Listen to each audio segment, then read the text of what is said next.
여러분 안녕하세요. 이렇게 중랑 청년대학에서 여러분들을 만나뵈어 굉장히 반갑습니다. 이 코로나가 우리의 일상을 많이 변화시키는 가운데 이렇게 저희들도 영상으로 이 강의가 진행이 됩니다. 우리들이 이렇게 얼굴과 얼굴을 맞대고 이야기를 해야 효과가 좋은데, 그럼에도 불구하고 여러 가지 환경들은 그것을 허용하지 않는 것 같습니다. 아무튼 오늘 서울과 중랑의 역사에 대해서 함께 고찰해 보고자 합니다. 우선 여러분들 흔히 요즘에 그 A씨와 B씨를 이렇게 사용하는데, 여러분들 아마 짐작하셨겠지만 이것은 뭐의 약자일까요? 애프터 코로나, 비포 코로나, 이렇게 코로나를 기점으로 해서 이전 시대와 이후 시대로 이렇게 나누는 그러한 요즘을 상징하는 그러한 용어라고 볼 수가 있겠습니다. 비포 코로나, 애프터 코로나. 우리가 2019년 12월 달에 이 발생한 코로나로 인하여 현재까지 전 세계적으로 많은 어려움을 겪고 있습니다. 이러한 이 코로나 팬데믹 현상 속에서 저희들과 우리 모두, 그리고 전 세계인들이 속히 코로나로부터 자유로운 그러한 시기를 같이 소망해 봅니다. 우선 저를 소개하도록 하겠습니다. 저의 이름은 김교동입니다. 현재 펀데이 코리아 네트워크스라고 하는 외국인과 함께하는 회사인데요. 여기에서 전문위원으로 활동을 하고 있고, 또 서울 청년대학에서 교육이사로 활동을 하고 있습니다. 저는 오랫동안 학교에서 학생들을 가르치다가 3년 전에 이제 퇴임을 하고 새로운 그러한 이 삶을 현재 살아가고 있습니다.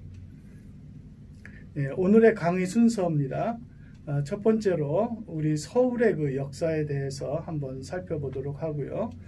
또 두 번째로 우리가 속해 있는 이 중랑구의 역사에 관해서 살펴봅니다. 그리고 세 번째로 중랑구에 있는 중요한 유적들, 그리고 중랑구와 관련된 여러 내용들을 함께 여러분들과 생각해 보고자 합니다. 오늘 시간을 통해서 가장 중점을 둬야 될 것은 이런 사항입니다. 바로 역사란 무엇인가 하는 주제에 관해서 우리가 생각해 보고자 합니다. 역사라고 하는 것은 일어났던 사실에 대해서 기록을 한달까, 또 그 사실을 잘 해석하는 이러한 것과 관련되는 영역이라고 생각이 됩니다. 모든 존재자는 그 존재자의 역사를 가지고 있죠. 예를 들어서 나의 존재는 언제 태어나서 어떻게 성장을 하고, 어떻게 학업 생활을 하고, 어떤 사회 생활을 했는지, 그래서 현재 이르렀는지, 이게 나의 역사가 될 겁니다. 아마 우리나라의 역사도 마찬가지죠. 우리나라가 언제 시작이 돼서 어떻게 진행이 되어서 현재에 이르렀는지, 또 좀 더 나아가서는 우리 자연의 역사가 있습니다. 우리를 둘러싼 산이나 강이나 이 평야 같은 것들은 어떻게 해서 이루어졌는지, 조성이 되었고 현재 이르렀는지, 또 시야를 더 넓혀보면 이 지구와 지구가 속해 있는 태양계, 그리고 은하계, 그리고 전 우주의 역사가 어떻게 되었는지, 이런 것들에 대한 내용도 넓게 보면 역사에 속한다고 생각이 됩니다. 대체적으로 역사는 일어났던 일을 기록하는 히스토리라는 의미를 가지고 있는데요. 기록으로서의 역사라고 보겠습니다. 그런데 이러한 기록으로서의 역사를 어떻게 사람들이 보고 듣고 느끼고 생각하는지, 이 해석으로서의 역사가 또 있는 것이죠. 그래서 역사학자들은 주로 있는 사실을 중시하는 실증적인 그러한 입장도 있고 또 해석에 중점을 두는 그런 주관주의적 해석 역사가 또 있습니다. 이러한 것들을 전제하고 유명한 현재 그 역사란 무엇인가라는 책을 써서 영향을 끼치고 있는 사람이 영국의 E.H. 카라고 하는 이러한 역사학자입니다. 이 카는 역사라고 하는 것은 과거와 현재의 부단한 대화라고 하는 유명한 이야기를 남겼습니다. 역사라고 하는 것은 그냥 사실로서 있으면 의미가 없는 거죠. 그것이 나에게, 우리에게 어떤 의미를 가지고 있는지 그것을 중시하는데, 그러려면 그것과 대화가 필요하다는 그런 내용이 되겠습니다. 아무튼 우리가 오늘의 그 넓은 주제가 바로 이 역사란 무엇인가 하는 그런 주제라고 생각이 됩니다. 여러분들 이 말을 들어본 적이 있으시죠? 유명한 말입니다. 역사를 잊은 민족에게 미래는 없다. 누가 한 말씀이죠? 우리가 신채호 선생, 단재 신채호 선생이 한 말씀으로 많이 알려져 있는데요. 2013년에 유명한 한일전 축구를 서울에서 했는데 이때 커다란 프랭카드로 이 말을 써놓고 응원을 했습니다. 근데 사실은 단재 신채호 선생님은 이 말을 한 적은 없습니다. 물론 민족주의 사관에 입각해서 우리 독립운동하는 과정에서 역사의 중요성을 누누이 강조를 했죠. 아마 전체적으로 뜻으로 보면 이 말이 크게 틀리지는 않을 겁니다. 아무튼 기억되지 않는 사실들, 역사를 잊어버린 그러한 그 상황 속에서 우리 민족 미래는 존재하지 않는다고 생각이 됩니다. 아무튼 과거를 잘 살펴서 현재의 입장에서 미래를 조망하는 이러한 것이 또한 중요할 텐데, 오늘 그 서울과 중랑구의 역사를 통해서 이러한 의식을 여러분들이 가졌으면 좋겠습니다. 여러분들한테 퀴즈를 한번 내보도록 하겠습니다. 이 서울의 정체성을 나타내는 상징물인데요. 세 가지로 되어 있죠. 자, 이 상징물은 각각 무엇을 뜻할까요? 처음에 그 녹색 있는데 이거는 서울의 산을 뜻하죠. 서울 도성은 4개의 산으로 둘러싸여 있습니다. 북악산과 낙산과 목멱산, 남산이죠. 그리고 인왕산으로 둘러싸여 있고, 또 오른쪽에 보면 붓으로 이렇게 쓴 것 같은 파란색이 있는데 이것은 한강을 상징하죠. 그리고 가운데 있는 빨간 그림 원은 태양을 상징합니다. 열정적인. 그래서 이 활력을 갖고 이 도약한 미래로 도약하는 그러한 이 상징을 이 서울 정체성을 나타내는 상징물에서 찾아볼 수가 있겠습니다. 여러분들 서울의 수도를 정한 삼국시대의 나라가 있는데 어떤 나라죠? 여기서 삼국시대는 고구려, 백제, 신라를 얘기하는데 백제가 서울을 수도로 정했습니다. BC 18년에 이 온조가 서울을 수도로 정하고 백제가 시작이 됐죠. 또 개경에서 수도를 서울로 옮긴 나라는 어느 나라일까요? 짐작하시겠지만 조선입니다. 조선은 1392년 개경에서 시작이 돼서 2년 뒤에 이렇게 수도를 서울로 옮겨서 한 600여 년 동안 유지가 된 그런 나라죠. 일제시대 때 서울의 이름은 뭘까요? 서울의 이름은 나중에 설명을 통해서 말씀드리도록 하겠습니다. 예, 서울의 명칭은 그 신라를 뜻하는 이 서라벌에서 이제 여러 변이 과정을 거쳐서 유래했다라고 봅니다. 이 서울의 그 명칭의 역사를 보면 첫째로 백제는 위례성, 나중에는 한성이라고 그랬죠. 신라 때는 신주, 한산주, 한주 이렇게 이제 불렀습니다. 고려 시대에는 양주, 그리고 문종 때에는 남경으로, 그리고 원나라 간섭기에는 한양부로 이름이 바뀌었습니다. 조선시대에 개경에서 천도하면서 한성부라고 하는 이름을 갖게 됐고, 아까 퀴즈에 나왔었죠. 일제시대 때는 이 서울을 경성부, 계의조라고 이야기했습니다.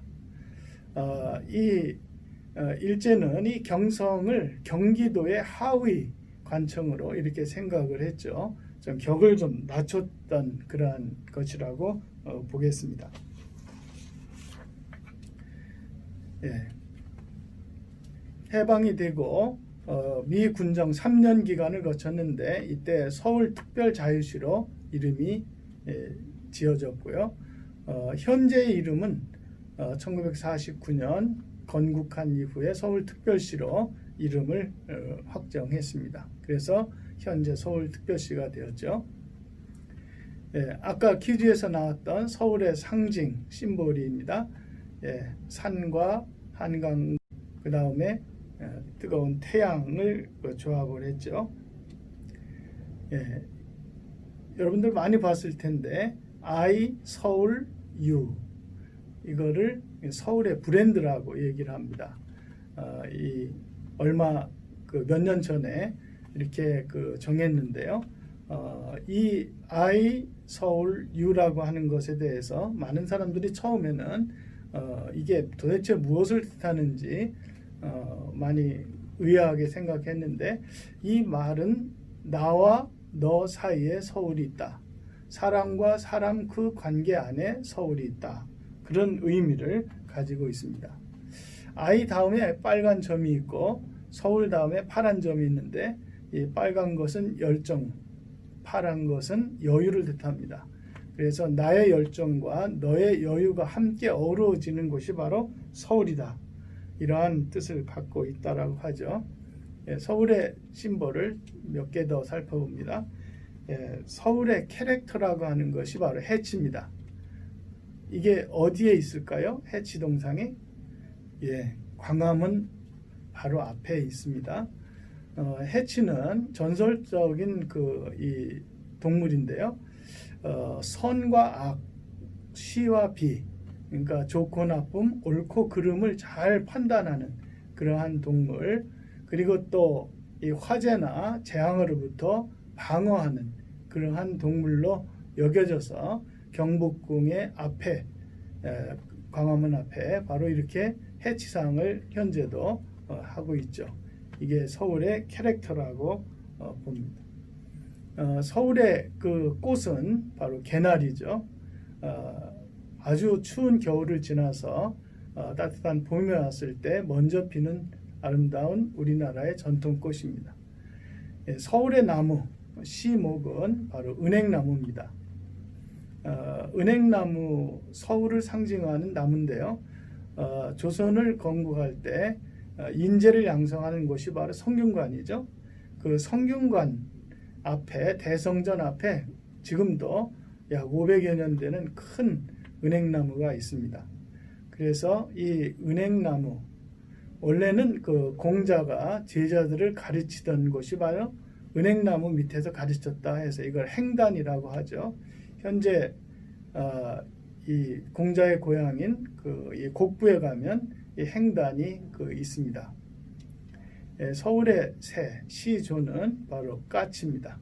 길한 소식을, 좋은 소식을 사람한테 준다고 하는 까치가 서울에 좋아하죠. 그러면 이제 고대부터 서울의 역사를 간략하게 알아보도록 하겠습니다.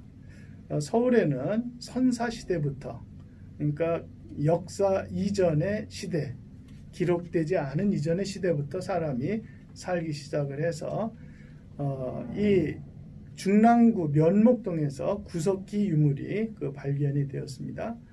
또 강동구 고덕동에 또 강남구 삼성동에도 구석기 유물들이 발견이 됐고, 그 다음에 신석기 시대에는 대표적으로 암사동에 선사 유적지가 있습니다. 이 가운데 그림이죠. 약 6,000년 전에 거주하는 모습입니다. 그 다음에 이제 청동기 시대에는 바로 이러한 청동 도구들을 사용해서 생활을 했는데요. 강동구의 명일동, 송파구의 가락동, 강남구의 삼성동 이런 데에 유물들이 나오고 있습니다. 아까도 말씀드렸는데요. 서울은 삼국의 유적이 다 구비되어 있습니다. 왜냐하면 고구려 백제 신라가 이 한강유역 서울을 놓고 많이 다퉜죠. 그래서 초기에는 백제가 이곳에 정착을 해서 약 500여 년 생활을 했고, 그 다음에는 이제 고구려가 이곳을 지배했죠. 장수왕이 475년에 백제를 공격해서 계로왕을 전사시키고 이쪽을 점령을 했습니다. 그래서 이제 백제는 공주로 수도를 이전했는데요. 백제의 성왕은 이 고구려를 다시 이제 물리치고 회복하기 위해서 신라와 연합을 해서 신라 진흥왕과 함께 이곳을 이제 회복을 했죠.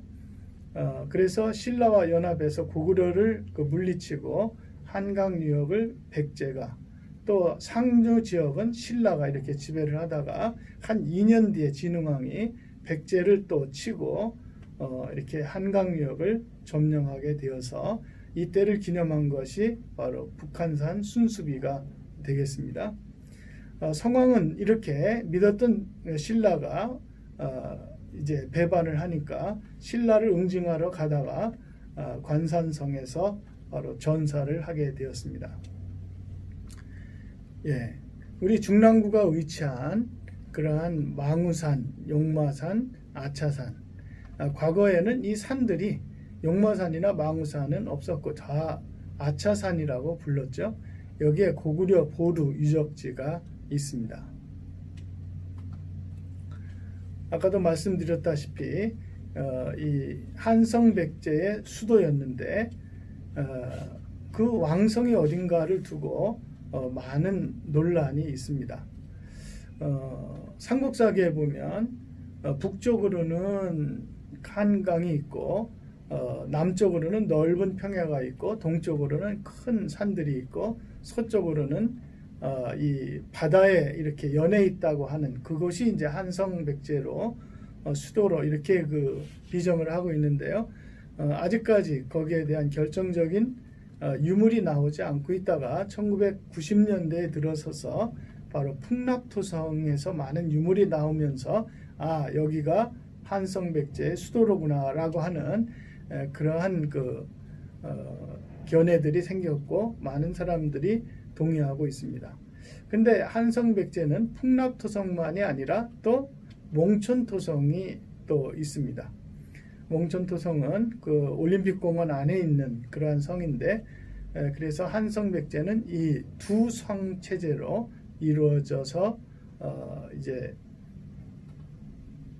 나라가 이루어졌다라고 하는 그러한 견해가 있는데, 아직도 이 풍납토성이 많이 발굴이 안 됐기 때문에 결정적인 유물들은 아직 나오지 않고 있다라고, 앞으로 계속 나올 가능성이 있는 그러한 상태입니다. 이제 후삼국 시대를 거쳐서 왕건이 고려로 이제 통일을 했죠.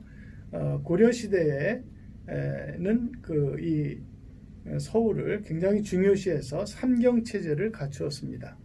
삼경은 이 서경으로 평양, 남경으로 한양, 그 다음에 동경으로 경주, 이렇게 세 개의 중요한 도시를 수도 개경과 함께 중시하는 그런 정책을 폈습니다. 고려 후기로 가면서 이제 개경에서 수도를 한양으로 청도해야 된다고 하는 의견들이 여러 번 있어서 개창동함이라고 하는 부서까지 만들었죠. 그렇지만 그 실천에 옮기지는 못했습니다. 지금 나오는 화면이 바로 개성의 만월대죠. 이제 공민왕과 노국공주의 그 그림입니다. 이제 그 서울은 그 조선의 수도로 이렇게 되면서 거듭나게 되었고, 그 이후에 우리 그 조선의 모든 정치, 경제, 사회, 문화의 한 중심지가 바로 서울이 되었습니다. 그래서 1394년에 이제 확정을 하고 이전을 했습니다. 경복궁과 종묘 사직을 이제 준공을 했고요. 그 다음에 두 번째로 이제 창덕궁이 이궁으로서 이제 만들어졌습니다. 이렇게 조선의 이 서울은 경복궁이 이제 정궁이 되고 이궁으로서 동쪽에 창덕궁과 나중에 이제 창경궁이 만들어지죠. 그리고 또 서쪽에 경희궁과 이제 덕수궁이 또 만들어지게 됩니다. 자, 서울을 둘러싼 이 도성이 바로 한양도성인데, 이 한양도성은 18.6km의 그 길이를 가지고 있고요. 4개의 산을 연결하는, 그래서 안과 밖을 분명히 하는 그러한 그 도성입니다. 한양을 둘러싼 예사산이 있는데, 이거는 내사산 그 바깥에서 이렇게 한양을 둘러싼 산이죠. 북한산이 있고요. 또 이 중랑구가 위치한 아차산이 있고요. 또 관악산, 그리고 덕양산이 있습니다. 이 덕양산은 행주산성이 있는 그 산을 일컫죠. 이거는 그 19세기 말에 수선전도라고 하는 한양 도성을 중심으로 해서 그린 이 지도입니다. 네. 서울이 이제 조선의 수도가 되면서 제일 먼저 만들었던 곳이 바로 이 종묘입니다. 종묘. 종묘는 조선 왕조의 그 왕과 왕후들의 우의패를 모시고 이렇게 매년 제사를 지내는 그러한 곳입니다. 왕조의 사당이라고 볼 수가 있겠습니다. 우리나라에서 세계문화유산으로 이렇게 선정된 그러한 곳이라고 봅니다. 그 다음에 이제 경복궁을 중심으로 좌측에 이제 종묘가 있다면 우측에는 바로 이 사직단이 있습니다. 이 사직단은 땅의 신과 곡식의 신에게 제사를 하고 비가 안 오면 기우제를 지내는 이러한 것이죠. 이렇게 종묘와 사직, 그리고 이제 법궁으로서 경복궁이 이제 건축이 됐습니다. 그러면서 이제 아까 말씀드렸던 창덕궁이 이제 만들어졌고요.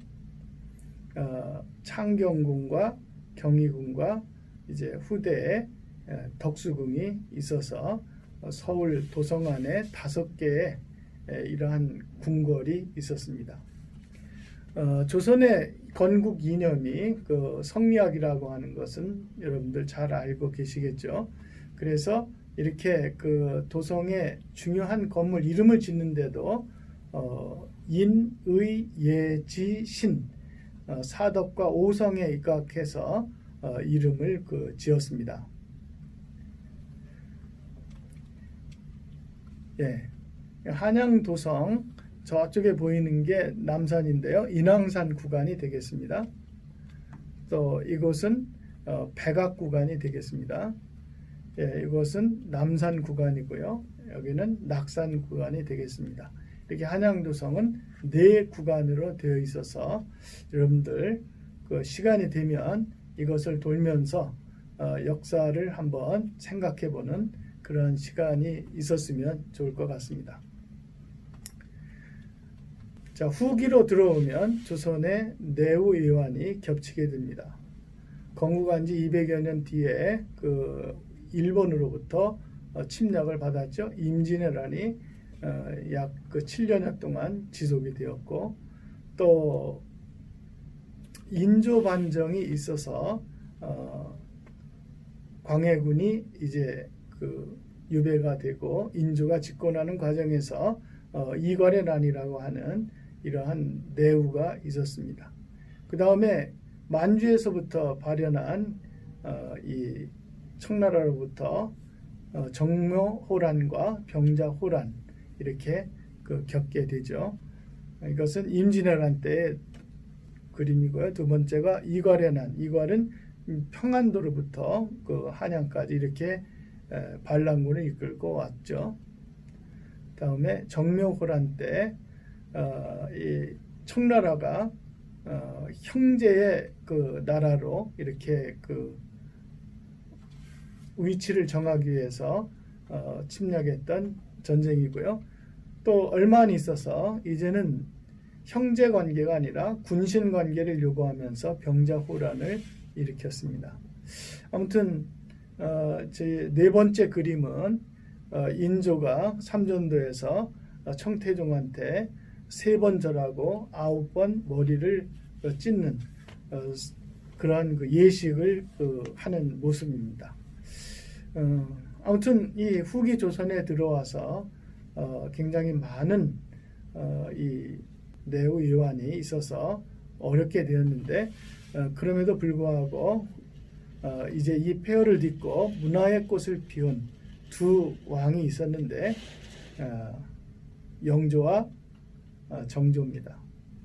영조는 알다시피 그의 아들 사도세자를 뒤주에 넣어서 죽인 왕이고, 그러나 그 사도세자의 아들이었던 손자 이산을 왕으로 세워서 이제 정조의, 그래서 영정조의 이 문화 시대가 이루어집니다. 영조의 여러 가지 업적이 있지만 그 중에서도 이제 균역법을 실시했다는 것과 탕평책을 썼다는 것이죠. 그 다음에 정조는 이렇게 학문을 좋아해서 규장각에서 함께 선비들과 토론을 하고 공부를 했고, 아버지 사도세자가 수원 화성에 있는데 이렇게 늘 가서 제사를 지냈고, 그 다음에 자신이 연구한 것들을 홍제전설하고 이렇게 많은 책을 저술을 했습니다.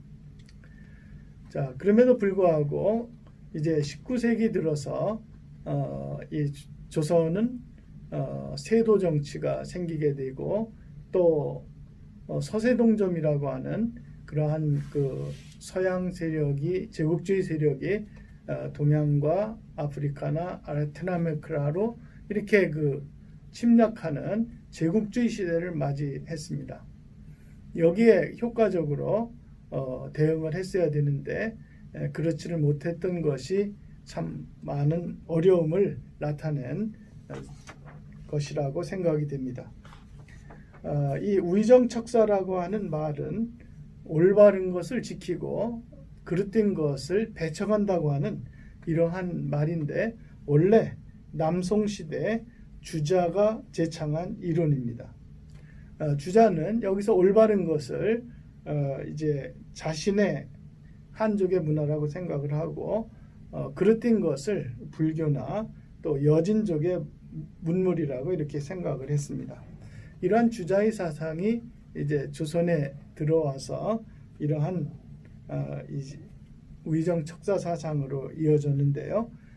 이렇게 조선에서는 올바른 것은 바로 성리학적인 그러한 그 유학이고, 그릇된 것은 서양의 그 문물이나 서양의 종교라고 이렇게 생각을 해서 철저하게 이제 쇄국 정책으로 나가는 그러한 그 수구당의 사람들의 생각이었죠.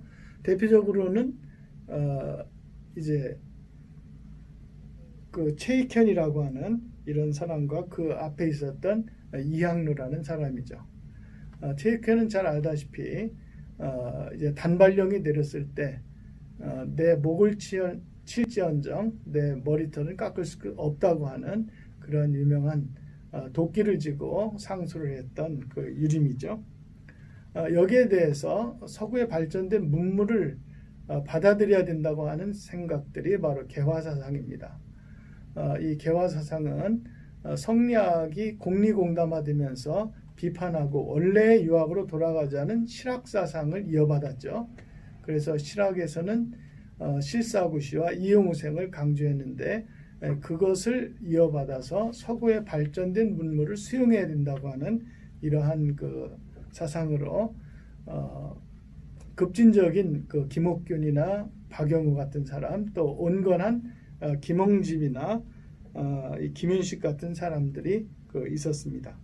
아무튼 이 조선은 이렇게 어려운 상황 속에서 또 내적으로 갈등을 하면서 나라의 기운이 쇠해져 가게 되었습니다. 자, 그러나 어떻든 이 조선은 문을 열고 국제 무대에 나서게 됩니다. 그 첫 번째가 바로 일본과 강화도 조약을 체결한 것이죠. 운요 사건을 빌미로 해서 본인들이 서구와 맺었던 그런 불평등한 조약을 똑같이 조선에게 강요했던 그러한 조약이 바로 강화도 조약이죠. 그 다음에 이제 미국과 조약을 맺어서 수교를 했습니다. 이 미국과 맺을 적에 청나라가 많은 역할을 했죠. 특히 그 청나라의 실권자인 이용장이 이게 주선을 해서 이렇게 통상조약을 맺게 되었는데, 이 통상조약은 그 이후에 많은 나라들과의 조약 맺는 하나의 그 모형이 되었습니다. 같은 해에 그 청나라와 조청 상민 수륙 무역 장정이라는 것을 맺었는데요. 청나라는 그때도 자신들은 천자의 나라고 조선은 제후국이라고 생각을 해서 조약은 맺을 수 없고 장정을 맺어야 된다, 이렇게 조선을 좀 깎아내렸죠. 자, 이러던 것이 이제 동학혁명을 빌미로 해서 조선에서 일어났던 청일전쟁의 결과, 그러니까 청나라가 일본에 패하게 됨으로써 이제 이러한 장정은 이제 효력을 상실하게 되었습니다. 영국과 또 독일, 러시아, 프랑스 등과 이런 그 외교 관계를 맺었습니다. 이러한 외교 관계의 주 무대가 어디냐 하면 바로 정동이죠. 그래서 현재 정동에는 이 하비비 하우스라고 하는 과거에 미국 공사관이 있었던 자리죠. 현재 또 여기에서 거주를 하고 있습니다. 1972년 하비브라고 하는 대사가 리모델링을 해서 현재 이루고 있습니다. 미국 대사관은 광화문에 있습니다. 이 그림 잘 아실 텐데요. 바로 러시아 공사관입니다.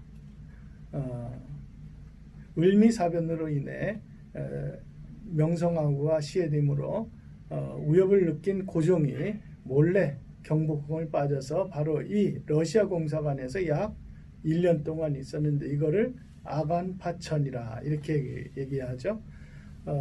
현재는 그 탐만 그 정동공원 바로 위에 있습니다. 현재 러시아 대사관은 이화여고 옆에 이전을 해서 있습니다. 이거는 프랑스 공사관인데요. 굉장히 아름답게 지은 공사관입니다. 현재 그 창덕 여중에 있는 곳에 있습니다. 프랑스 대사관은 지금 충정로에 있습니다. 여기는 영국 대사관이, 영국 영사관이 있었던 자리인데 현재도 영국 대사관이 이곳에 있습니다. 이 어간들이 다 정동에 있기 때문에 정동은 조선 후기 대한제국 시대의 외교의 중심지라고 볼 수가 있겠습니다. 아관파천에서 러시아 공사관에서 1년 동안 있다가 이제 경복궁으로 가지 않고 고종은 덕수궁으로 오면서 나라를 바꿨습니다. 그 나라 이름이 대한제국이죠. 대한제국은 바로 환구단에서 하늘에 제사를 지냄으로부터 시작이 됐는데요. 이제 개화를 기초로 해서 개혁을 추진하면서도 그러면서도 과거의 전통을 계속 유지하고자 하는, 어떻게 보면 좀 충돌하는 가치 속에서 있었던 13년 동안의 나라라고 봅니다. 자, 이 세 번째 그림은 독립문이죠. 원래 이 독립문은 이 중국 사신들을 맞이하는 영은문이었다가 대한제국에서 독립협회가 만들어지면서 이제 세운 우리나라의 자주성을 보여주는 하나의 상징적인 문이 되겠습니다. 이 대한제국 안에서 이렇게 많은 사람들이 만민 공동회로 모여서 입헌주의를 주장하는 그러한 형태를 취했지만, 그러나 대한제국은 이러한 민의를 수렴하지 못했죠. 대한제국은 바로 이러한 태극기를 사용했습니다. 현재와 조금 태극 문양이 다르죠. 대한제국의 이 공간은 바로 이 덕수궁이죠. 덕수궁 현재의 모습인데요. 뒤쪽에 보면 석조전이 있습니다. 이 덕수궁은 이제 대한제국을 선포하면서 왕이 거처했던 곳으로 이제 중화전이 이제 정전이었습니다.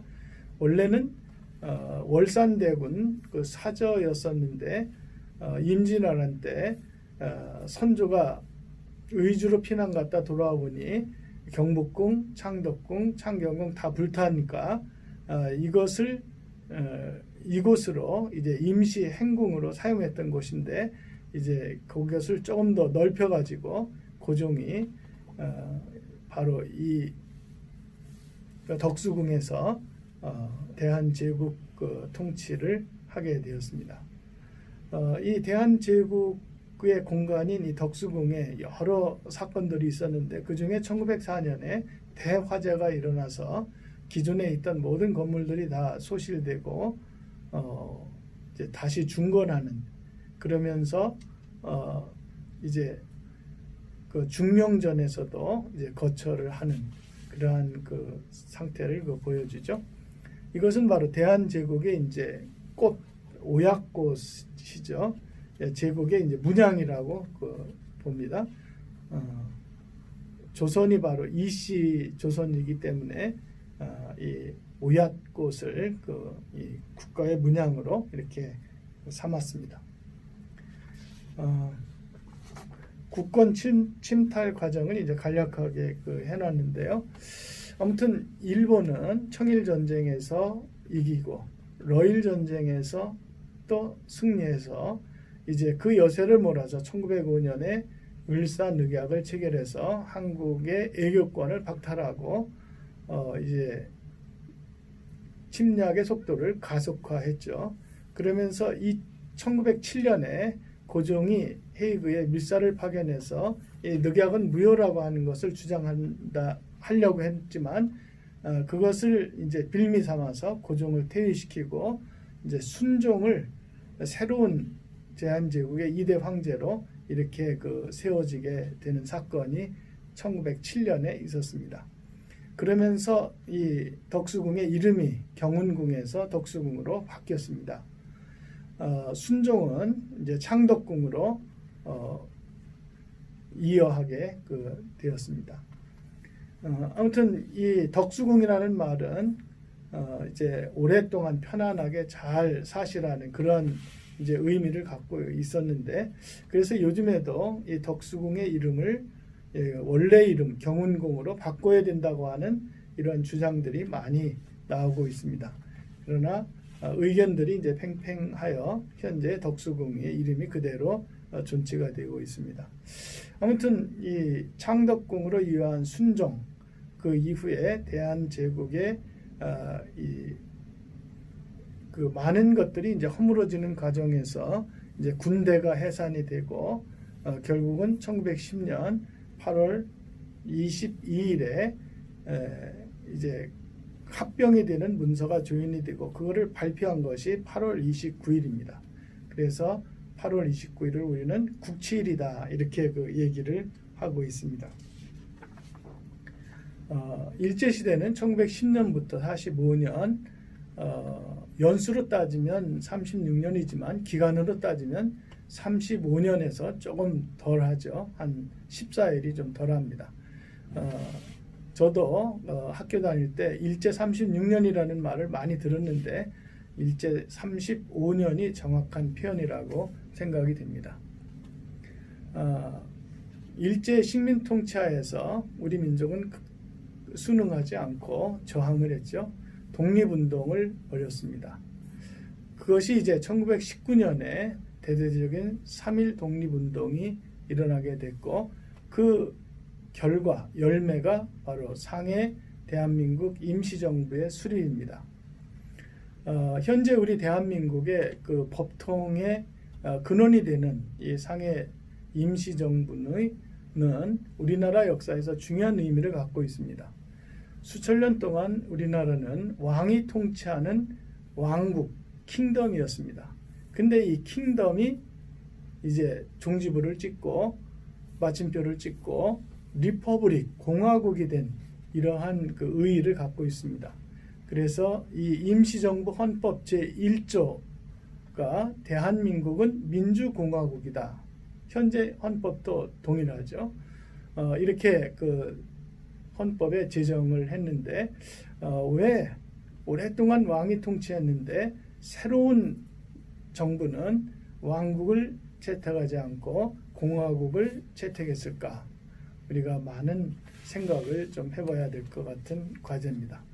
어쨌든 이러한 이 식민 통치 기간에 우리 민족은 가만히 있지 않고 국내에서 두 번째 그림은 바로 청산리 전투의 그 그림이죠.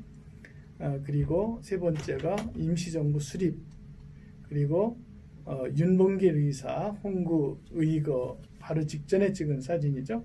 그 다음에 드디어 1945년 8월 10월 해방됐을 때 그 간격을 나타내는 그런 사진입니다. 자, 이제 해방된 조국, 그러나 곧바로 독립은 되지 못했습니다. 3년 동안에 38 이북에서는 소련의 군정, 이남에서는 미군의 군정이 기간을 거쳐서 드디어 해방된 지 3년 만에 대한민국 정부가 수립되었습니다. 이 양쪽의 정부 수립은 2년 뒤에 전쟁의 발발로 이어졌죠. 3년 동안의 한국 전쟁이 이어졌습니다. 이 전쟁 기간 동안 많은 피해들이 있었습니다. 이 첫 번째 그림은 일본이 항복 그 문서에 조인하는 메가더 장군 앞에서 했던 모습이고요. 이거는 조선 총독부 청사 위에 미군 성조기가 개항된 모습입니다. 그리고 48년 정부 수립할 때 청사 앞에 장면이고요. 그 다음에 이제 6.25 전쟁의 그 모습인데, 아무튼 이렇게 해방되었지만 이제 분단이 되었고 양쪽에 정부가 수립되었고 이제 전쟁까지 발발을 해서 아무튼 서울은 폐허가 되었죠. 자, 이러한 그 폐허를 딛고 우리는 많은 성취를 했습니다. 그래서 오랫동안의 농업사회에서 산업사회로 또 9번째로 세계에서 무역 1조 달러를 달성하고 원조를 받던 나라에서 원조를 주는 나라로, 그리고 25시 클럽에 세계에서 7번째로 가입한, 그래서 이런 것들을 우리는 이제 한강의 기적이다 이렇게 이제 표현을 하죠. 시대별로 우리나라의 중요한 산업 수출품을 보면 해방된 이후에는 주로 한천이나 오징어와 같은 1차 산업 제품이었고, 이제 60년대부터 이제 70년대까지도 1차 산업 중심의 그 산업이었습니다. 그런 것이 이제 70년대, 80년대, 90년대에 경공업에서 이제 중화학공업으로 이렇게 바뀌어져서 현재에 이르고 있습니다. 국민소득을 좀 추이를 봅니다. 1960년도에 우리나라의 1인당 GNP 국민소득은 약 79달러였습니다. 이거는 필리핀보다도 태국보다도 심지어 북한보다도 못했던 이러한 이 경제였었는데요. 이것이 이제 계속 60년대, 70년대 고도 성장을 하면서 이제 1만 달러를 돌파하고 2006년에 2만 달러, 그리고 2018년에는 3만 달러를 돌파해서 현재에 이르고 있습니다. 서울은 이제 세계의 메트로폴리스로 거듭났습니다. 아시안 게임에서 그리고 서울 올림픽을 거쳐서 이제 한일 월드컵을 했죠. 그러면서 이제 2012년도에 우리가 25식 클럽에 가명을 했습니다. 우리가 7번째에 가입을 했다고 하는데요. 이 7번째 첫 번째 나라는 바로 일본이 1987년에 가입을 했죠. 참고로 25식 클럽은 인구 5천만 이상의 나라가 동시에 2만 달러 1인당 GNP 이상인 나라를 이야기합니다. 두 번째로 그 다음에 미국이 가입을 했고, 세 번째, 네 번째 프랑스와 이탈리아, 그리고 다섯 번째로 독일, 그리고 여섯 번째로 영국, 그리고 일곱 번째로 2012년에 바로 우리 대한민국이 여기에 가입을 해서 현재의 모습을 보여주고 있습니다.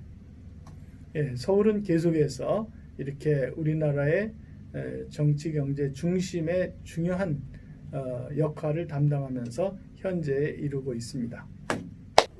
여러분들 이제부터는 우리 중랑구의 그 역사와 유적과 이모저모에 대해서 알아보도록 하겠습니다. 이 중랑구의 행정구역도인데요.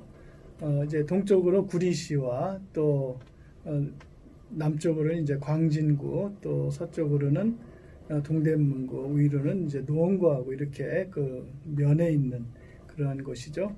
이 중랑구는 이제 그 동쪽으로 그 아차산, 용마산, 그리고 망우산, 봉화산, 그리고 서쪽으로는 이제 중랑천이 흐르는 아주 살기 좋은 그러한 동네라고 생각이 됩니다. 중랑구에 여러분들 아마 가보셨을 텐데요. 망우리 묘지죠. 그 다음에 용마 폭포입니다. 이 용마 폭포는 멀리서도 잘 보이고 원래 채석장이었는데 이것은 이제 폭포로 만들어서 1997년에 이제 개장을 했죠. 가운데 있는 주폭포가 한 51m 정도, 또 좌측에 있는 이제 청룡폭포가 21m, 또 우측에 백마폭포도 그 정도의 그 높이를 가지고 있고, 그 물이 흘러나오는 그 연못은 약 700여 평이 된다고 합니다. 아무튼 그 앞에 시민광장과 또 잔디광장이 많은 구민들이 함께 모여서 이야기하고 또 교제를 하는 그런 아주 좋은 그런 중랑구의 명소라고 생각이 됩니다. 또 중랑구 하면 그 널리 알려진 장미축제가 있죠. 그래서 이 중랑천을 이제 그 중심으로 해서 이렇게 많은 그 장미 터널과 또 장미와 관련된 축제 행사가 이루어지고 있습니다. 또 이 아차산 봉화대인데요. 전국에 있던 모든 조선시대의 그 이제 위급한 상황, 국방과 관련된 상황은 이제 봉화로서 이렇게 알려지게 되는데, 이 봉화, 그러니까 함경도 쪽에서 강원도 쪽에서 올라오는 봉화가 여기에 집산이 돼서 이제 그 남산, 목력산으로 이제 보내는 그러한 곳입니다. 여러분들 사시는 이 중랑구에 이제 퀴즈를 한번 풀어보면서 시작하도록 하겠습니다. 예, 중랑구의 상징물을 구성하는 게 있는데요. 두 가지가 있는데 뭘까요? 예, 아마 대부분 다 아실 것 같은데 조금 이따가 그 설명을 하도록 하겠습니다. 중랑구의 꽃, 구화죠. 또 중랑구의 나무, 구목은 무엇입니까? 예, 잘 헷갈리시면 이번 시간을 통해서 확실하게 알아두는 게 좋겠습니다. 다음 설명을 해드리겠습니다. 또 중랑구에 새 있습니다. 구조죠. 구조. 또 중랑구는 1988년 어떤 구로부터 분구가 되었습니다. 어떤 구로부터 분구가 되었을까요? 예, 망우리 공원에 여러 그 분들이 계신데 그 중에 3.1운동 민족 대표가 33명인데 그 중에 3분이 계십니다. 어떤 분이 거기 계실까요? 예, 이 중랑구의 그 상징물인데요. 이 중랑구의 상징물은 백꽃과 이제 내천자로 해서 중랑천을 조화를 해서 이렇게 상징문을 만들었습니다. 여러분들 중랑구 하면 먹골배가 유명하잖아요. 이 먹골배의 그 이름의 유래는 묵동에서 나는 배다. 그래서 이제 이것이 먹골배로 이렇게 그 되었습니다. 조선 시대에는 이곳에 나는 배가 너무 이 맛이 좋고 우수해서 그 왕한테 진상하는 품으로 이렇게 되었다고 합니다. 이 중랑구에 어떻게 해서 이 배밭이 이렇게 형성되게 됐는가 하는 그 유래에 대해서 잠깐 얘기를 하면은요. 조선 이제 세조가 조카인 단종을 이제 몰아내고 왕이 됐는데요. 이 단종이 영월의 청령포로 유배를 갔습니다. 이때 그 업무를 관장한 사람이 있었는데요. 그 사람이 바로 왕방연이라는 관리죠. 이 왕방연은 마음은 내키지 않지만 업무상 단종을 호위해서 청령포까지 갔다 오는 내내 이제 마음이 아팠고 그래서 그 이후로 돌아오면서 이제 관직을 사직을 하고 바로 이곳에 묵동에 와서 배를 심었다고 합니다. 그래서 왕방연은 매년 이게 배가 익으면 그것을 따놓고 청령포를 향해서 이렇게 제사를 하는 단종을 추모하는 그러한 일을 했다고 하는데요. 아무튼 이러한 데서 이제 배밭이 형성이 되었고 특별히 이제 1930년대에 본격적으로 많은 곳에서 이제 배를 재배됐다고 하는 그러한 유래가 있습니다. 예, 백꽃잎과 꽃술은 찬란히 피어나는 꿈이 서린 살기 좋은 곳이다 를 뜻하고요. 내천자는 맑고 푸르게 중랑천을 잘 가꾸어서 보존하자고 하는 의지를 이제 표현해서 이런 상징물을 만들었다고 합니다. 예, 아까 퀴즈에서도 나왔었는데요. 이 구의 나무, 구목은 느티나무입니다. 그리고 구조, 새는 바로 까치죠. 서울의 새와 동일합니다. 그리고 중랑구의 꽃은 백꽃입니다. 중랑구는 앞에서도 서울 역사에서도 얘기를 했는데 서울에서 구석기 유적이 유물이 남겨진 아주 귀한 장소라고 봅니다. 돌로 만든 칼이나 끌개 같은 것들이 이제 면목동에서 발견이 되었습니다. 후기 청동기 시대와 초기 철기 시대에 거쳐서 이 중랑 지역에 토성이 있는 것으로 보아서 성국국가의 조그마한 부족국가 형태가 있었을 것으로 추정을 하고 있습니다. 중랑이라는 명칭은 원래는 한천, 송계천, 중량포 이렇게 그 조선시대에 불려졌었는데 이 중랑포를 일제시대 때 중랑천으로 이렇게 그 표기를 하면서 오늘날의 중랑천으로 이름이 굳어졌다고 합니다. 아까 어느 구에서 분구가 됐느냐 했는데 바로 동대문구에서 중랑천을 중심으로 분구가 되었습니다. 예, 중랑천의 그 모습이죠. 중랑의 그 역사를 좀 살펴보면 서울의 역사와 그 비슷합니다. 삼국시대 아주 요충지, 그래서 고구려의 보루들이 많이 있었던 곳. 예, 이제 고려 시대에는 그 한양군에서 양주로 이렇게 그 이름이 바뀌었습니다. 이 고려 왕조를 개창한 왕건 통치 시기에는 각 지방에 유력한 호족들이 있어서 그들이 이제 그 중심을 잡고 통치를 했는데, 이 양주 지역은 고려 왕조가 직할하는 그러한 그 직할지가 되었다고 합니다. 또 문종 때는 앞에서도 얘기했다시피 남경으로 삼경제도를 두었었는데 중랑 지역은 남경의 동쪽 지역에 해당한다고 보겠습니다. 조선시대에는 이제 한성부로 이 중랑 지역은 말을 키우는 국립 말 목장이 있었던 곳입니다. 이 진헌 마정색도라고 하는 1663년에 허목이라고 하는 분이 그린 그 그림책이 있는데요. 이 그림책에 보면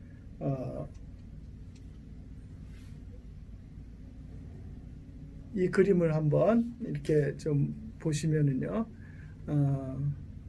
이 진헌마라고 하는 것이 뭐냐 하면 조선시대에는 명나라한테 이 말을 많이 그 진상을 했다고 합니다. 그래서 진헌마라는 이름이 붙였고, 또 진헌마 이외에도 말이라고 하는 것은 이 군사적인 면이나 또는 농업 생산적인 면이나 또 교통적인 면이나 아주 중요한 거기 때문에 이 마정이라고 하는 이런 부서를 두어서 말을 잘 가꾸기도 하고 분배하기도 하고 했는데, 이 말을 잘 기르던 그러한 그 국립 말 목장터가 있던 곳이라는 것이죠. 바로 그 그림에 보면 제일 그 정면으로 보이는 이게 이제 방위로 그 정확하지는 않지만 보이는 그 산이 이제 아차산 줄기이고, 그 다음에 그 오른쪽에 이제 그 한 정자가 있는데 이게 바로 화양정이죠. 그리고 그 주변에 말들이 뛰어다니기도 하고 물을 마시기도 하고 또 어깨를 비비기도 하고 이렇게 하는데, 물을 마시는 가운데 부분이 바로 중랑천에 물을 마시는 그런 장면입니다. 그리고 왼쪽 하단부에 그 이렇게 바위산이 있는데 바로 이게 응봉산이죠. 그리고 그 밑에 보면 조그마한 그 다리가 있습니다. 이게 바로 유명한 살고지 다리죠. 현재 한양대 바로 밑에 청계천과 중랑천이 만나는 그 지점 어간에 살고지 다리가 있습니다. 이렇게 그 이 중랑 지역은 넓은 그 이제 평지가 있고 풀이 있고, 그래서 말을 잘 기르던 그러한 그 목장이 있던 곳입니다. 태조 이성계로부터 중국 황제에 말을 많이 진상을 했는데, 가장 말을 많이 진상한 왕은 바로 태종 이방원이었습니다. 이방원은 중국으로부터 이제 본인이 그 왕으로 인정을 받는 것을 전후해서 한 19차례에 걸쳐 가지고 한 1만 마리 말을 이렇게 중국으로 보냈다고 합니다. 아무튼 이 말은 그 당시 그 생활에 있어서 아주 중요한 그러한 이 동물이었고, 그래서 이 조선 시대에는 그 사람들이 갓을 쓰잖아요. 그런데 그 갓의 재료가 바로 말총이라고 하죠. 말꼬리를 가지고 그 갓을 만듭니다. 또 말의 힘줄을 가지고 화살과 화살줄을 만들죠. 그리고 이 말은 아주 식용으로도 잘 사용했던, 그래서 이 말에 대한 귀중함을 보여주는 그런 책인데요. 이 진원정색도라고 하는 이 책은 전국에 있는 이 앞에 표지가 요 중랑구를 중심으로 한 표지지만 전국에 한 138개의 목장에 어떤 말이 있고 어떻게 관리가 되는지를 이렇게 계속 뒤에 이제 책으로다가 만들어 가지고 현재 전해지고 있습니다.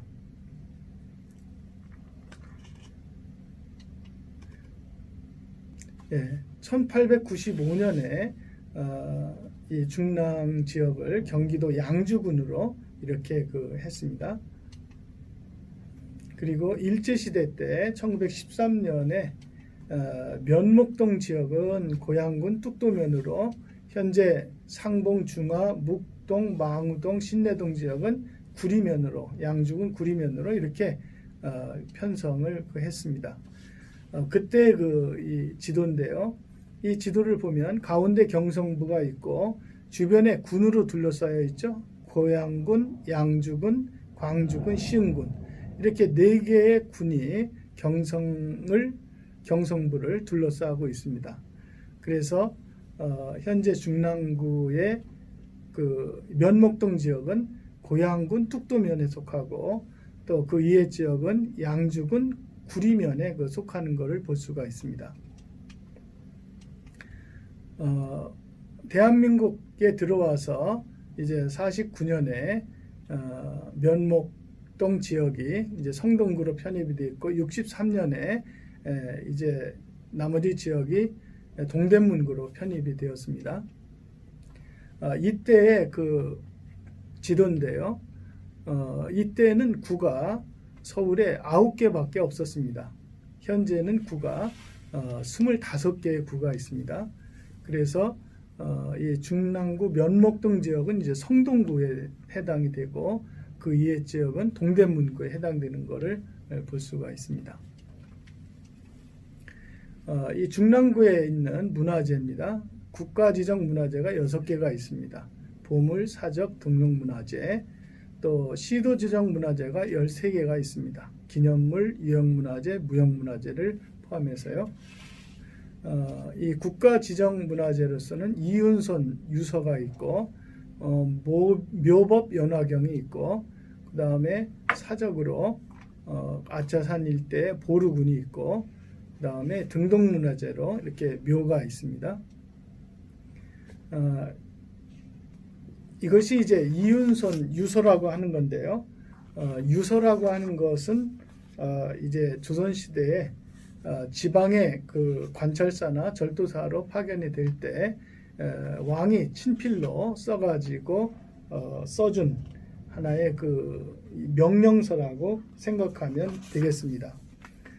우리나라에 현존하는 유서 가운데 가장 오래된 유서라고 합니다. 이 이윤손 유서는 그래서 세조 3년 1457년에 평안도 절도사로 간 이윤손에게 내린 세조의 유서라고 합니다. 이 유서는 한 10cm 지름통에 있는 나무통에다 넣어가지고 아주 귀하게 간직하는 그러한 유서죠. 이것이 바로 묘법 연화경인데 줄여서 법화경이라고도 합니다.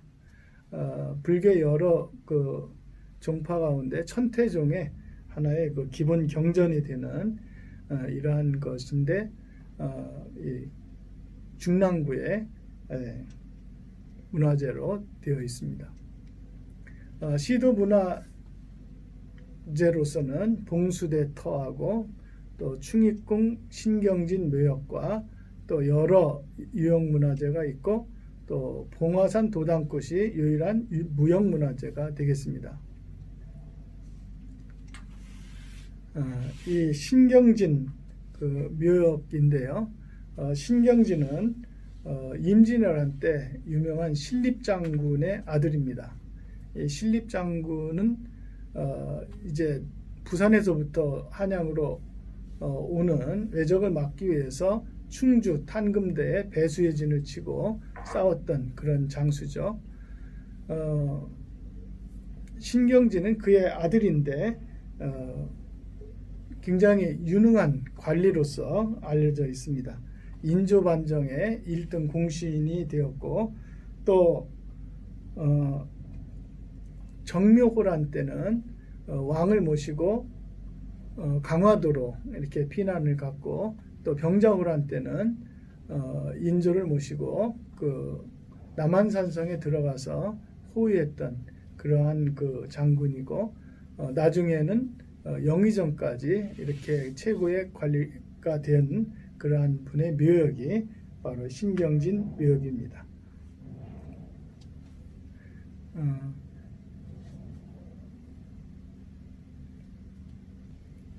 예, 제가 설명을 조금 바꿔서 했는데요. 현재 나온 그 밑에 있는 그림이 이제 신경진 묘역이고요. 위에 있는 것이 바로 숙서농주 선빈 안씨의 묘입니다. 이 숙서농주는 태종의 후궁인데 이 묘가 여기에 있어서 중랑구의 문화재로 이렇게 되어 있습니다.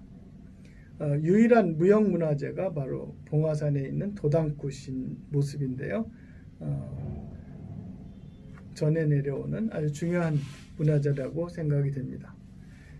네, 이제 우리가 마무리 부분이라고 생각이 되는데 이제 망우리 공원에 관해서 좀 생각을 해보도록 하겠습니다. 대개 우리나라의 그 묘지라고 하면 사람이 사는 곳으로부터 멀리 떨어져 있는 그런 곳에 두는 그런 것이 이제 언어의 전통이라고 생각이 됩니다. 그래서 조선시대 왕이 돌아가셨을 때 도성 안에는 묘를 못 쓰게 되어 있죠.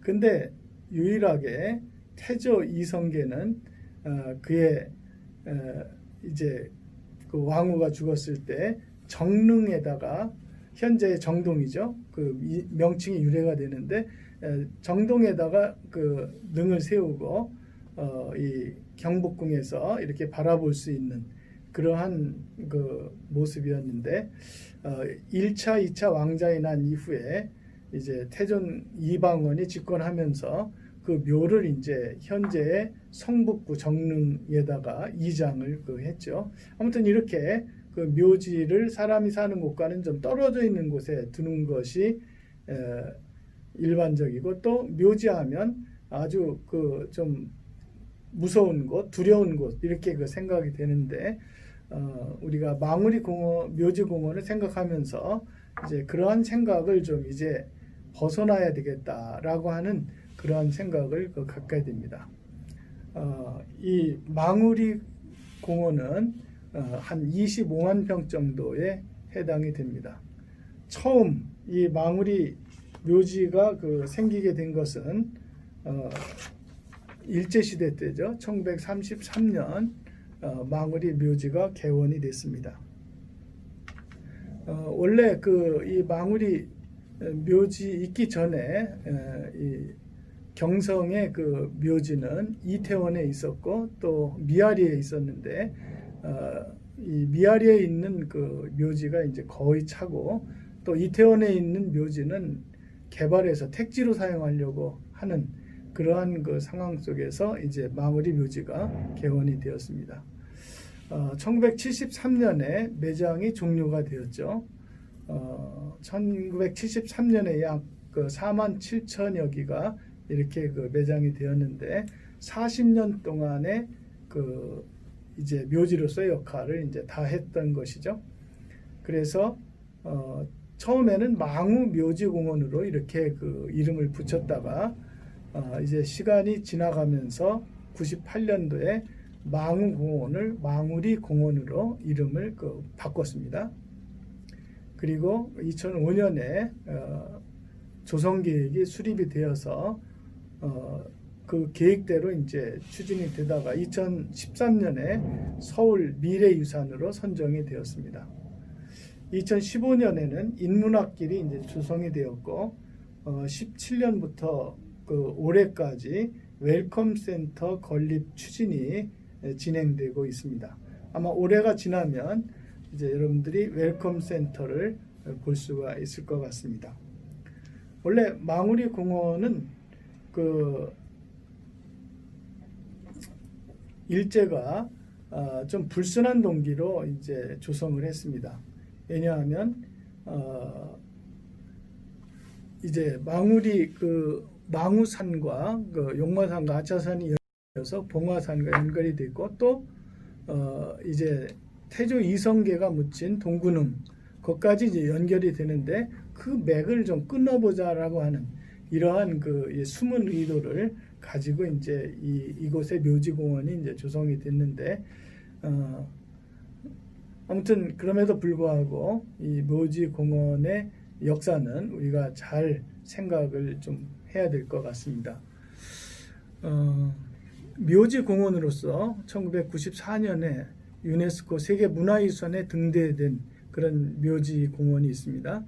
스웨덴 스톡홀름에 있는 시코크스키로코 가르덴이라고 하는 그러한 묘지공원인데요. 이 묘지공원은 아주 다른 많은 공원들한테 영향을 끼친 것인데 첫 번째로 4가지 원칙 가운데 기존에 있는 것을 훼손하지 않고 아주 잘 그 단순하고 명료하게 조화를 이룬다라고 하는 원칙을 가지고 또 품위 있게 그리고 예술적인 미를 가지고 그리고 그곳이 원래 채석장이었는데 이 채석장의 모습을 가급적 이제 살려서 이런 4가지 원칙을 가지고 이제 묘지공원을 형성해서 다른 나라의 그 묘지 형성 설계에 영향을 준 그러한 그 묘지가 되겠습니다. 제가 올해 1월달 말에 그 오스트리아하고 그 이탈리아를 다녀왔는데요. 비엔나에 갔을 때 거기에 중앙 묘지공원을 한번 들렀습니다. 이곳 많은 그 관광객들과 시민들이 찾는 그러한 묘지공원입니다. 입구 모습이고요.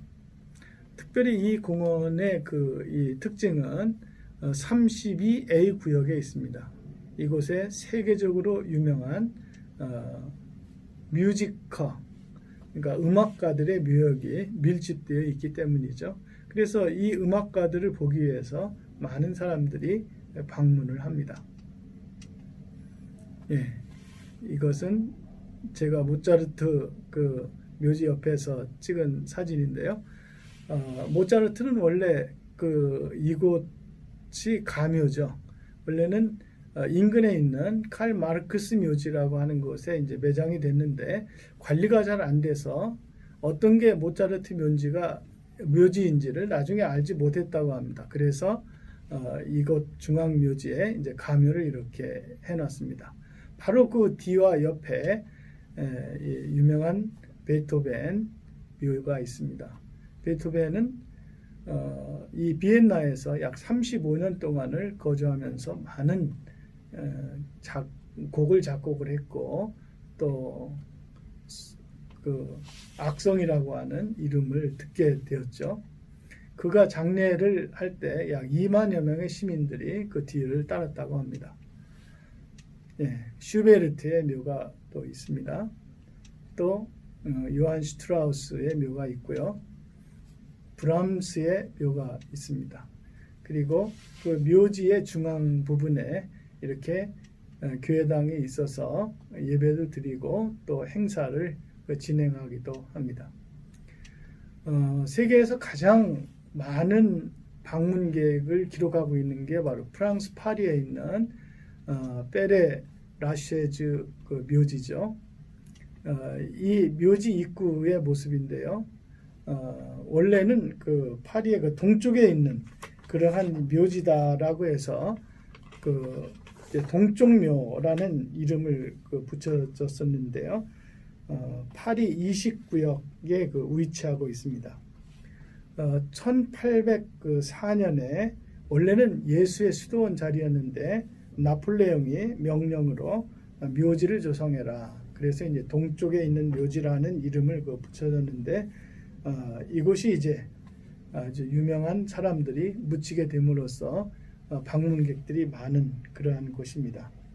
세계 최초의 그 정원식 묘지 그리고 공설묘지라는 타이틀을 가지고 있습니다. 현재 50만 기가 있는데요. 앞으로 계속 가족묘 형태이기 때문에 현재도 이제 수용이 가능한 그런 살아있는 묘지라고 보겠습니다. 예, 유명한 쇼팽이 묻혀 있는 곳이고요. 예, 오스카 와일드가 묻혀 있는 곳이죠. 이거는 어떤 예술품, 조각품 같은 그런 모습입니다. 예, 유명한 록 음악가 짐 모리슨의 묘고, 이것이 이제 유명한 파리 꽃면의 벽이라고 하는 묘입니다. 이 파리 꽃면은 1871년에 이제 노동자와 시민들이 세운 정부였는데, 이제 반란군으로 몰려서 이제 최후로 항전을 했던 곳이 바로 이곳입니다. 그래서 여기에서 147명이 결국은 총살이 되었고, 거기에 그냥 묘지가 되어서 현재 기념하는 파리 꽃면의 벽으로 이렇게 명명을 하고 있습니다. 아까 말씀드렸던 스톡홀름의 스코크 키르코 가르덴 묘지공원인데요. 1917년부터 20년 사이에 30대에 이런 건축가에 의해서 조성이 되었습니다. 이렇게 나무들이 많아서 이곳을 우드랜드 묘지라고도 일명 붙여지죠. 입구에서 본 모습 십자가가 있습니다. 또 연못도 있고요. 이것도 의식을 하고 예배드리는 교회가 있습니다. 예. 아까 망우리 공원 잠깐 말씀드렸었는데요. 40년 동안 1933년이면 19세기 후반부터 살았던 분들이 이제 묘가 조성이 되어서 이제 1970년까지니까요. 상당한 40년 동안에 많은 역사적인 격동이 있었는데, 그런 시기를 보여주는 하나의 전시장이요, 박물관이라고 그런 성격을 갖고 있다고 볼 수가 있겠습니다. 여기에는 유명한 분들이 있는데요. 애국지사 분들이 있습니다. 아까 퀴즈에서 민족 대표 33분 가운데 3분이 있다고 했는데요. 제일 앞에 나온 한용운님, 그 다음에 오세창님, 그리고 박희도님이 있습니다. 여러분들 박희도님 옆에는 이렇게 표를 이렇게 해놨는데요. 이유가 있습니다. 33인 가운데는 끝까지 지조를 지킨 분이 있지만, 또 중간에 이제 변절을 해서 일제에 이렇게 부역한 분들이 있는데, 이 박희도라는 분이 바로 그런 분이죠. 그래서 처음은 좋았는데 나중이 안 좋아서 해방 이후에 반민특위에도 소환이 됐던 분이 바로 이 박희도라는 분입니다. 예, 문화예술계의 중요한 분들, 여러분들 가보신 분들은 다 알겠지만, 이제 박인환의 박인환 시인이 있고요. 그 다음에 이 가운데 보면 방정환 묘가 있죠. 이 방정환 묘는 망우리 공원에서 가장 아름다운 묘다, 이렇게 이제 칭찬을 받는데, 거기에 묘비에 동심여선이라고 하는, 그래서 어린이의 마음은 마치 신선과 같다라고 하는 방정환 선생을 아주 상징하는 그러한 묘비가 있는데요. 그거를 쓰신 분이 바로 아까 말씀드린 대표 33인 가운데 오세창이라는 분이 유명한 서예가죠. 그래서 그분이 이제 글을 쓰고 조각을 한 그러한 묘비를 가지고 있습니다. 또 사회 인사로서 조봉암 진보당 당수로 간첩으로 몰려 사형이 됐지만, 나중에 이제 재심해서 무죄로 이렇게 되신 분이죠. 또 망우리 공원에 묻혀 있는 중요한 사회 인사로는 조봉암, 장덕수, 지석영 이런 분들이 있습니다. 조봉암은 대한민국이 출범할 때 농림부 장관을 했고 나중에 대통령 후보로 2번이나 나온 진보당의 당수였습니다. 근데 나중에 간첩죄로 몰려서 이제 그 사형이 되었는데요. 이제 후대에 재심을 해서 무죄로 이렇게 판결이 났습니다. 장덕수는 아주 유명한 언론인이기도 하죠. 동아일보와 관련해서 동아일보의 여러 그 직책을 거쳤던 분입니다. 지석영은 잘 알다시피 그 종두와 관련된 그러한 그 의료 부분에서 아주 그 두각을 나타냈던 그러한 분입니다. 이 망우리 공원에는 여러 탑과 기념비가 있는데요. 우선 그 경서 노고산 천골 취장비라고 하는 그러한 비가 있습니다. 이것은 그 노고산 마포에 있죠. 노고산에 그 있던 그 여러 무연고 그 분묘들을 이렇게 그 합해가지고 화장을 해서 이렇게 그 안장한 것을 이제 기념하는 비석이죠. 앞에서 얘기했던 이태원 묘지에 그 무연 분묘 합장비가 있는데요. 이태원을 이제 택지로 개발하기 위해서 묘지를 이제 그렇게 없애고 이장을 하게 되는데 그때 연고가 없는 분들을 이제 취합을 해가지고 이 망우리 공원에 그 안장하게 되었는데 잘 알다시피 유관순 그 열사의 그 분묘비가 또 이 망우리 공원에 있죠. 원래 유관순은 이화 학당을 다니던 학생이었죠. 그러다가 이제 3.1운동에 참여를 해서 고향에 가서 이제 그 만세운동에 앞장서다가 그의 가족들이 거의 다 희생이 됐습니다. 그리고 이 유관순도 서울에서 서대문형무소에서 투옥이 되었다가 이제 그 죽게 되었는데요. 순국을 했는데 이때 이제 이화 학당에서 수습을 해서 이태원 묘지에 이제 묻혔는데 이 묘지가 잘 관리가 안 돼서 어디에 유관순 여사의 묘가 있는지를 잘 모르기 때문에 거기에 이제 이장을 할 때 이렇게 그 망우리로 무연 분묘 합장비와 함께 오게 되었습니다. 또 이 망우리 13도 의병 전적비가 있죠. 의병들이 전국에서 이제 그 일어나서 서울을 이제 해방하자고 하는 그런 의미에서 이곳 망우리 근방에 집결을 했는데 뜻은 이루지 못했고 많은 희생자가 나왔습니다. 그것을 기념하기 위한 전적비가 있습니다. 또 국민 강령탑이 있습니다. 이것은 어떤 할아버지가 이제 계속해서 돌을 쌓아놓은 강령탑인데 사람들의 건강과 안녕을 비는 그런 의미의 그 탑이라고 생각이 됩니다. 예, 이 망우리 공원 묘역에 일본인 묘가 2번이 있습니다. 사이토 오토사쿠라고 하는 분이죠.